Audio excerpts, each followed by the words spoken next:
Hello दोस्तों, कैसे हो आप सब लोग। और आप सभी का स्वागत है एक बार फिर से आपके अपने यूट्यूब चैनल जी के बाय मधु में।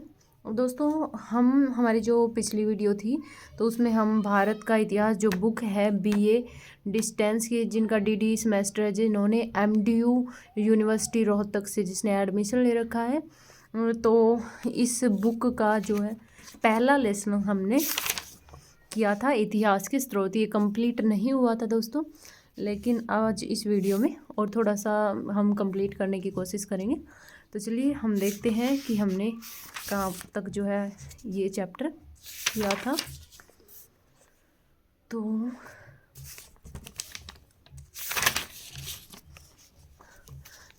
तो दोस्तों, हमने जो है इस बुक का ये वाला लेसन यहाँ तक कंप्लीट कर लिया था। ये जो लाइन है, जैन साहित्य हमें 24 तीर्थंकरों के जीवन से परिचित कराने के अतिरिक्त उत्तर प्रदेश एवं बिहार की ऐतिहासिक और राजनीतिक स्थिति के बारे में बहुमूल्य जानकारी जो है प्रदान करते हैं। तो इस लाइन तक हमने इसको कंप्लीट कर लिया था। तो आगे देखते हैं, ऐतिहासिक और सामाजिक साहित्य। पर मैं आपको शायद दिखाई दे रहा होगा, आप कमेंट में बता सकते हैं। अगर आपको अच्छे से दिखाई नहीं दे रहा हो तो मैं ज़्यादा से ज़्यादा कोशिश करूँगी ठीक से दिखाने की।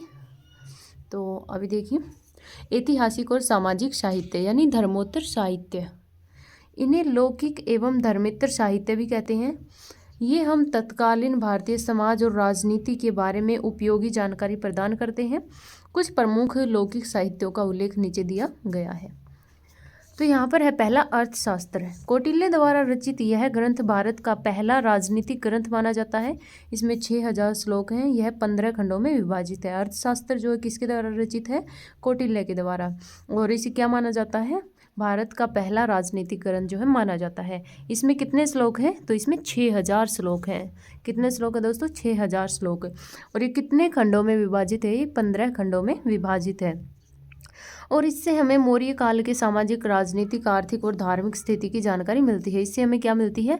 जो मौर्य काल था, मौर्यों के समय का जो है हमें राजनीतिक और सामाजिक, आर्थिक और धार्मिक स्थिति जो थी, तो उसके बारे में हमें इससे जानकारी मिलती है। किस बुक से? अर्थशास्त्र से।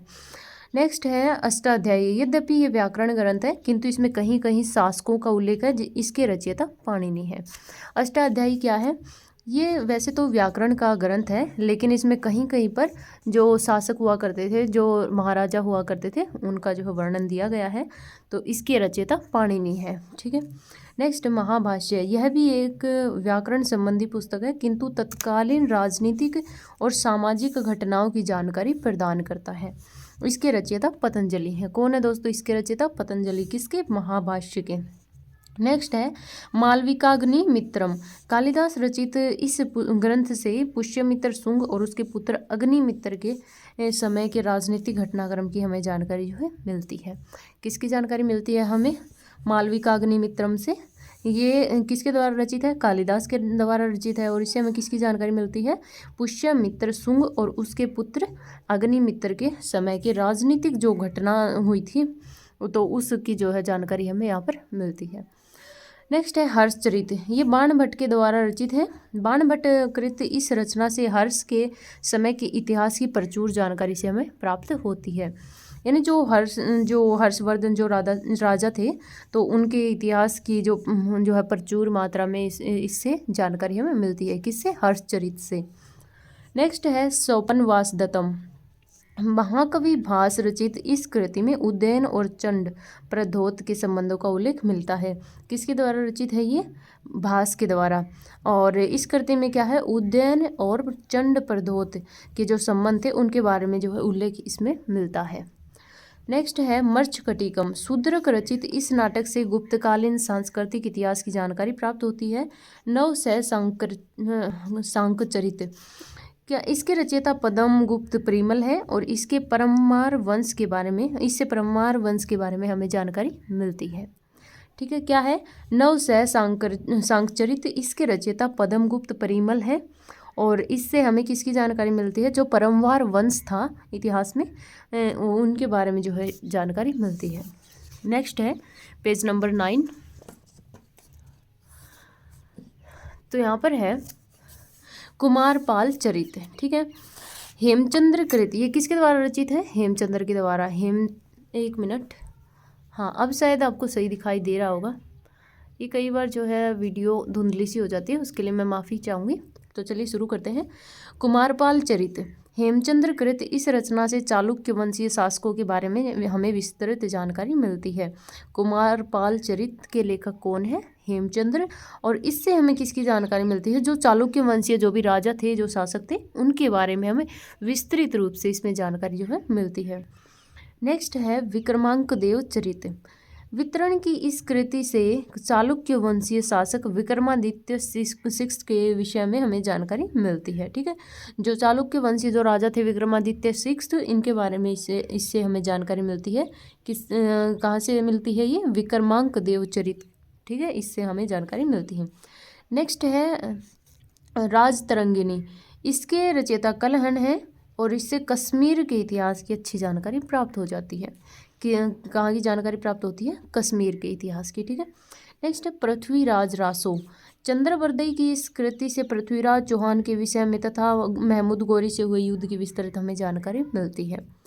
तो चंद्रबरदई के द्वारा पृथ्वीराज रासो जो है बुक लिखी गई है, और जो पृथ्वीराज चौहान थे और महमूद गौरी था, उनके बीच में जो भी युद्ध हुए थे, तो उनकी जो है विस्तृत जानकारी हमें इससे प्राप्त होती है। नेक्स्ट है, इसे बहुत प्रमाणिक नहीं माना जाता है, इसे ज़्यादा प्रमाणिक नहीं माना जाता है। फिर है संगम साहित्य। संगम साहित्य क्या है? संगम साहित्य जो तमिल भाषा में लिखे गए हैं, इससे हमें दक्षिण भारत के प्राचीन इतिहास की जानकारी हमें प्राप्त होती है।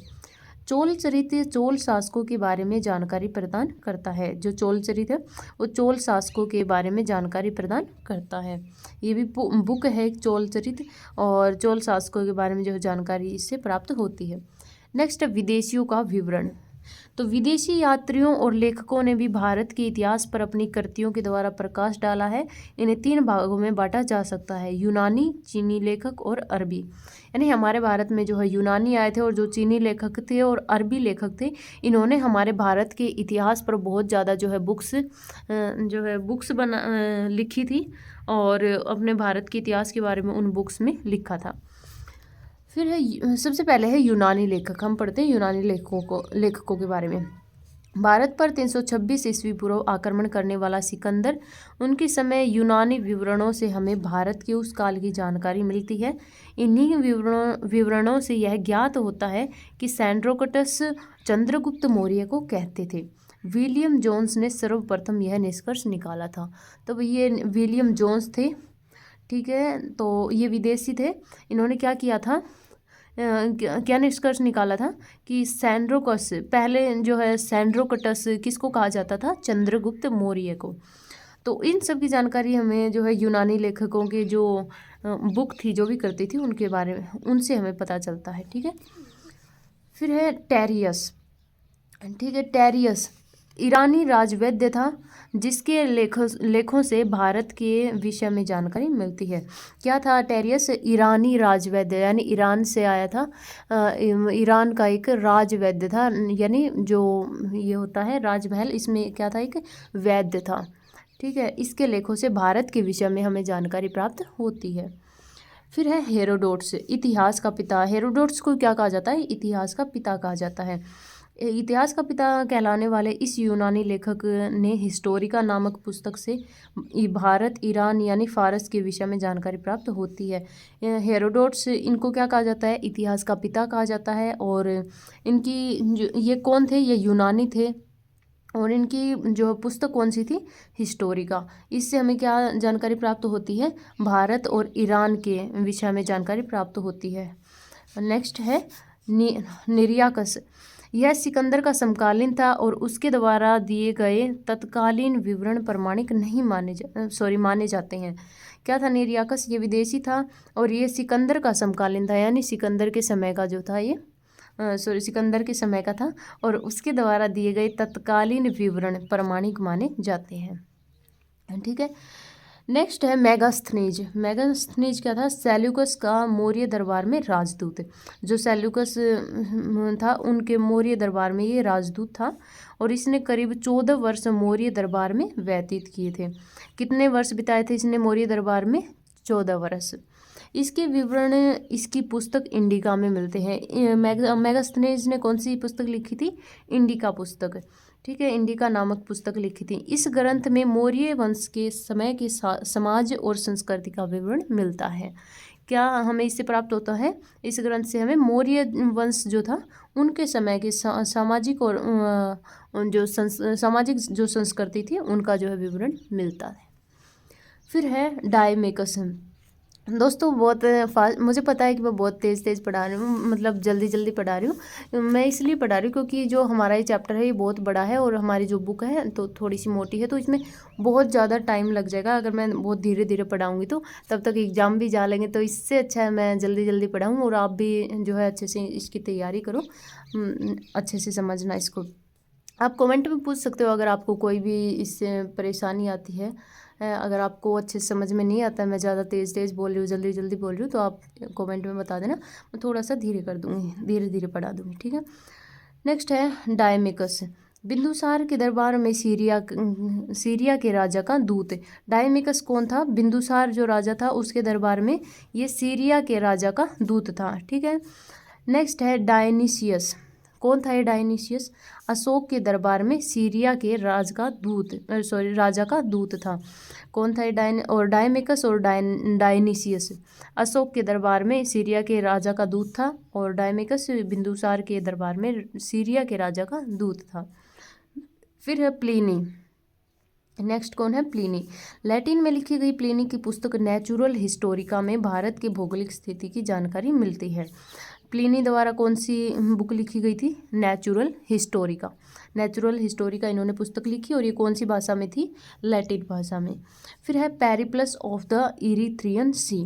Periplus of the Erythraean Sea ये बुक है और इस पुस्तक से भारत में बंदरगाहों और व्यापारिक जो है वस्तुओं का विवरण मिलता है। किसका वर्णन मिलता है इसमें हमें?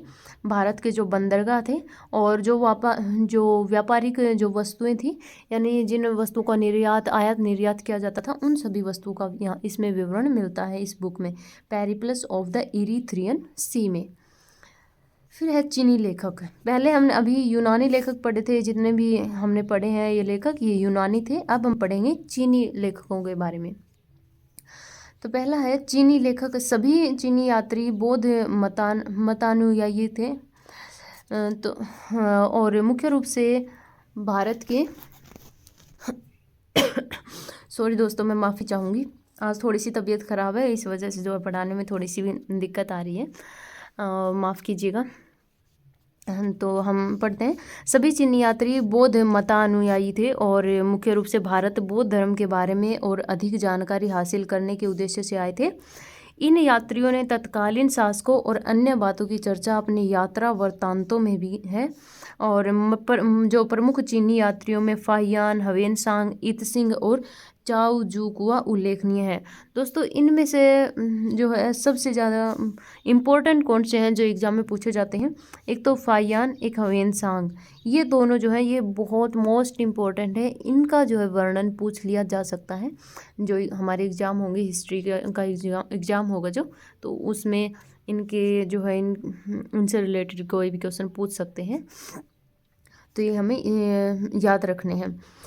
तो हम पहला पढ़ते हैं फाहियान। फाहियान क्या था? यह विक्रमादित्य जो द्वितीय था उसके शासनकाल में भारत में आया था और इसने तत्कालीन भारत की सामाजिक, धार्मिक, आर्थिक स्थिति पर प्रकाश डाला था। फाहियान ने क्या किया था और ये कब आया था? जो विक्रमादित्य द्वितीय जो राजा थे उनके शासनकाल में भारत में आया था और इसने तत्कालीन भारत की सामाजिक, धार्मिक, आर्थिक स्थिति पर जो है प्रकाश डाला था। नेक्स्ट है ह्वेनसांग।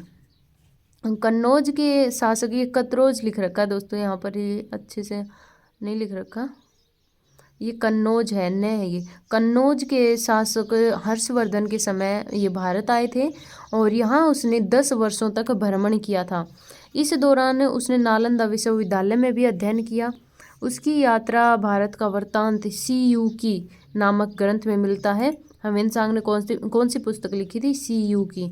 इसने हमें हर्षकालीन भारत की जो है जानकारी दी थी, यानी हर्षवर्धन जो राजा थे, हर्ष के टाइम का जो टाइम था, जो इतिहास था, तो उससे जो है भारत की जानकारी हमें प्राप्त होती है।